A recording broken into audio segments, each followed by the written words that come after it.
पाठक जी। दिल्ली के सभी प्रवासी बंधुओं को मेरा नमस्कार। और ये अपने आप में बहुत मेरे ख्याल में ज़रूरी भी है और खुशी की बात तो है ही कि आप सब लोग जोशीमठ का जो संकट है उसको समझने के लिए और उसका समाधान निकालने के लिए और सरकार पर दबाव बनाने के लिए यहाँ आए हैं। लेकिन ये दिल्ली में इतने सारे लोग अपनी अपनी समस्याओं को लेके आए हैं तो हम किसी की भी समस्याओं को ठीक से नहीं सुन पा रहे हैं। शायद बगल वालों को अगल वालों का पता नहीं, अगल वालों को बगल वालों का पता नहीं है। जोशीमठ के लिए सिर्फ उत्तराखंड में जो लड़ाई चल रही है और जो आप प्रवास के लोग उसमें सहयोग कर रहे हैं वो पर्याप्त नहीं है। पूरे देश से भी समर्थन लिया जाना चाहिए, क्योंकि पूरे देश के ही यात्री पर्यटक बन के या तीर्थयात्री बन के उत्तराखंड में आते हैं। जिन लोगों ने हाल में जोशीमठ जाके बड़ी लंबी रिपोर्ट्स लिखी हैं, उन्होंने बहुत विस्तार से जोशीमठ का ही नहीं बल्कि पूरे पहाड़ों में जिस तरीके का कहर ढाया जा रहा है उसका बहुत विस्तृत वर्णन आप लोगों के सामने रख दिया है। जोशीमठ में जो स्थिति है वो एक सीमा को पार करके आगे निकल गई है।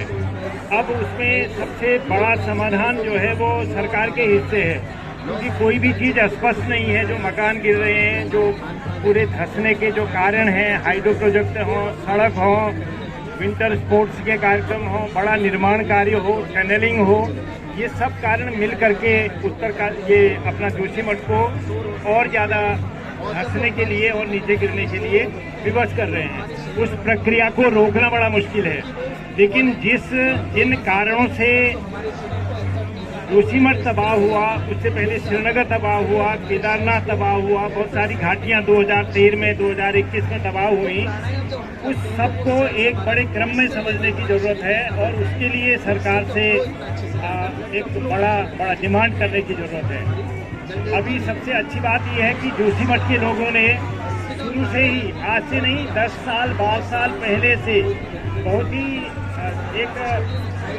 सुसंगठित संघर्ष, बहुत ही जनतांत्रिक तरीके से, बहुत ही पार्टिसिपेटरी तरीके से वहाँ आंदोलन किया है। वो बार बार वैकल्पिक रास्ते रख रहे हैं। उन्होंने वैज्ञानिकों को बुलाया, उनके द्वारा दी गई रिपोर्ट्स को उन्होंने अपने समाज को भी दिया, सरकार को भी दिया, जनप्रतिनिधियों को भी दिया, अखबारों को भी दिया। तो अब सरकार को पहले ही समझदार और सावधान हो जाना चाहिए था कि उसको क्या क्या करना है। लेकिन इतने महीनों के बाद भी और इतने सालों के बाद भी वो तैयार नहीं हो पाई है। उसके लिए ज़रूरी है कि जोशीमठ में तो लगातार संघर्ष जारी रहे और वो दबाव बने और चारों तरफ से उनको समर्थन मिले। लेकिन कुछ सरकार का रवैया इतना निर्मम है, इतना कम संवेदन, इतना ज़्यादा संवेदन विहीन है कि उसमें उम्मीद नहीं बचती है। हाल के सालों में आपने देखा होगा जो हत्याकांड वहाँ हुए, जो दलितों के साथ अत्याचार हुए, उसके बाद जो सड़कों के नाम पर, विकास के नाम पर छेड़छाड़ हुई प्रकृति से, बांधों के नाम पर जो गड़बड़ियाँ हुई, जमीनों की बिक्री का जो षड्यंत्र चला, बुग्यालों को जो खुला छोड़ दिया गया, इस सब के बावजूद सरकार ने कुछ भी नहीं सुना है। और जो 22 साल के हम उत्तराखंड राज्य की हमारी उम्र हो गई है 22 साल, और इन 22 सालों में जितनी उम्मीदें, जितना काम होना चाहिए था उस मुकाबले कुछ भी नहीं हुआ है। तो जोशीमठ का मामला अकेला जोशीमठ का मामला न हो करके उत्तराखंड के पूरे विकास के मिजाज का मामला है। क्योंकि जो आज जोशीमठ में हो रहा है, कल को वो रेल लाइन के नीचे के ऊपर के गाँव में होगा, उसके अलावा जहाँ अन्य हाइडिल बन रहे हैं वहाँ होगा।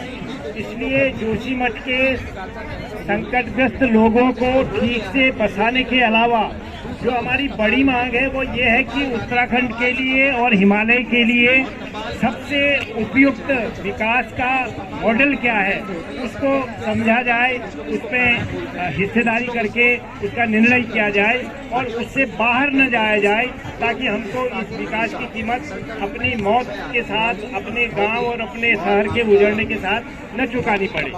तो मैं आप सब लोगों के द्वारा किए जा रहे संघर्ष को सलाम करता हूं और आपसे निवेदन करता हूं कि जितने ज्यादा लोग जोशीमठ जा सकें, अपने आंखों देखा हाल वहां का अपने परिवार में, अपने दोस्तों में ला सकें, उतना ही ज्यादा ही अच्छा होगा। क्योंकि जब तक आप प्रत्यक्ष वहां नहीं जाएंगे तब तक ये दिल्ली की जो आपकी संवेदना है वो कृत्रिम रह जाएगी। उसको गहराई तब मिलेगी जब आप सीधे जोशीमठ के संघर्ष में भी शामिल हो और वहाँ का आंखों देखा हाल और अपने मित्रों में, प्रवासियों में और देश के लोगों में भी तरीके से बात है। इन शब्दों के साथ मैं आपके संघर्ष के लिए शुभकामनाएं देता हूँ।